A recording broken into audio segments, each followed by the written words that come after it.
Assalamualaikum warahmatullahi wabarakatuh. Kali ini Mimin akan menceritakan hikayah yang dikutip dari buku 101 Cerita Penegak Iman Peluhur Budi, karya Kiai Haji Muhammad Jamaluddin Ahmad, dengan judul Dua Tangan Penuh dengan Dinar Dalam Sekejap Mata. Diriwayatkan dari Utsman Al-Jurjani bahwasanya beliau berkata, pada suatu hari, aku keluar dari kota Kufah menuju Basrah. Di tengah perjalanan, aku melihat seorang wanita tua mengenakan jubah dari bulu kasar dan kerudung dari bulu halus. Wahai Tuhanku, alangkah jauhnya perjalanan atas orang yang tidak memiliki petunjuk dan alangkah sangat meresahkan suatu perjalanan atas orang yang tidak mempunyai penghibur, gumam wanita tersebut sembari berjalan.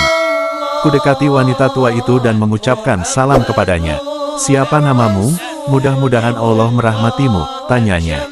Nama saya, Utsman Al-Jurjani, jawabku. Wahai Utsman, mau kemana? Mudah-mudahan Allah menghormatimu. Mau pergi ke Basrah, karena suatu hajat. Wahai Utsman, tidakkah sebaiknya engkau memberitahukan hajatmu itu kepada yang mempunyai apa yang engkau hajatkan agar dia memberikannya kepadamu dan engkau tidak susah-susah mencarinya? Aku masih belum mengenalinya. Apa yang memutuskan hubunganmu sehingga engkau tidak mengenalinya?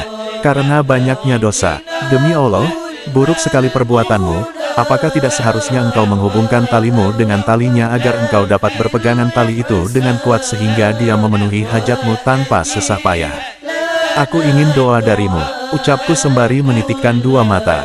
Mudah-mudahan Allah memberikan pertolongan kepadamu untuk berbakti kepadanya dan menjauh dari berbuat maksiat kepadanya, tutur wanita itu seraya mendoakanku. Ketika aku berniat untuk berpisah, aku mengeluarkan dari sakuku beberapa uang dirham yang aku bawa dengan maksud untuk membagikan uang itu antara aku dan dia. Ambillah uang ini sebagai nafkah, agar dapat engkau gunakan untuk kepentinganmu. Wahai Utsman, dari mana engkau mendapatkan uang dirham ini? Aku adalah lelaki yang naik turun gunung untuk mencari kayu bakar dan ku bawa di atas kepalaku. Kemudian aku jual di pasar penduduk Islam. Uang hasil penjualan, aku gunakan sebagai nafkahku. Sebaik-baik usaha halal adalah uang halal yang menjadi makanan seseorang dari hasil usahanya sendiri. Akan tetapi, wahai Utsman, seandainya engkau mempererat hubunganmu dengan Allah yang Maha Agung secara benar dan tawakal kepadanya secara sungguh-sungguh, niscaya Dia akan mencukupi kebutuhanmu tanpa memikul kayu bakar dari puncak gunung. Wahai Utsman, aku ingin menunjukkan kepadamu sampai di mana hubunganku dengan Tuhanku dan tawakalku kepadanya. Iya, aku ingin melihatnya. Kemudian wanita tua itu membuka kedua tangannya dan menggerakkan kedua bibirnya. Tiba-tiba kedua tangannya sudah penuh dengan uang dinar. Wahai Utsman, ambillah uang-uang dinar ini. Demi Allah, uang-uang ini tidak dicetak oleh seorang raja dan sultan. Ketahuilah, seandainya engkau mencintai Tuhanmu, niscaya Ia akan menjadikanmu orang yang kaya dan cukup tanpa membutuhkan pertolongan suatu makhluk. Setelah wanita tua itu memberi nasihat kepadaku, tiba-tiba ia menghilang dan aku tidak pernah melihatnya lagi. Mudah-mudahan Allah memberikan manfaat kepada kita sebab wanita tua itu. Diriwayatkan dari Zinnun Al-Misri bahwasanya pada suatu hari ia masuk Masjidil Haram. Tiba-tiba ia melihat seorang laki-laki telanjang bulat berbaring di bawah tiang masjid. Ia berzikir kepada Allah dengan hati yang susah. Zinnun Al-Misri mendekat dan menyampaikan salam kepadanya. Siapakah engkau? Tanyaku. Aku seorang laki-laki pengembara, jawab lelaki tersebut. Siapa namamu? Aku seorang buronan yang lari dari pemburu. Adakah sesuatu yang perlu kau katakan kepadaku? Laki-laki itu menangis, aku pun ikut menangis karena tangisannya. Laki-laki itu tidak henti-hentinya menangis. Aku juga menangis terus, sehingga laki-laki telanjang itu wafat. Kulepaskan kain sarung, dan kuletakkan di atas tubuhnya untuk menutupinya. Setelah itu, aku pergi untuk mencari kain kafan. Ketika aku kembali, ternyata aku tidak menemukannya. Jenazah itu hilang tanpa bekas. Subhanallah, siapa orang yang mendahului aku mengambil jenazah ini, ucapku.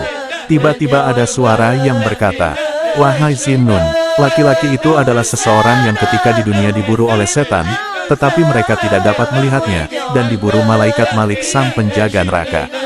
Ia pun tidak mengetahuinya. Malaikat Ridwan sang penjaga surga pun ikut memburunya, dan tidak menemukannya. Di mana laki-laki itu sekarang? Tanyaku. Di tempat duduk yang benar di sisi raja yang berkuasa, jawab suara tersebut.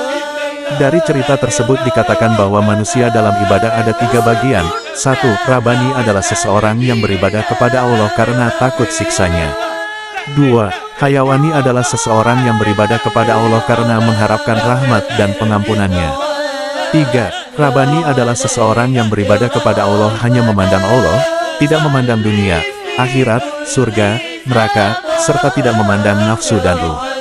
Kategori orang pertama, saat setelah dibangkitkan dari kubur di hari kiamat akan dikatakan kepadanya, engkau selamat dari neraka. Dikatakan kepada kategori orang kedua, masuklah ke surga. Dan dikatakan kepada kategori orang ketiga, inilah kekasihmu, inilah yang engkau cari, dan inilah yang engkau inginkan. Demi kemuliaanku dan keagunganku, aku tidak menciptakan beberapa surga melainkan untuk orang-orang yang sepertimu. Semua ini adalah salah satu contoh perbedaan orang yang beribadah kepada Allah sebab takut siksa, dan orang yang beribadah sebab menginginkan surga, serta orang yang beribadah sebab hanya mencintai Allah semata.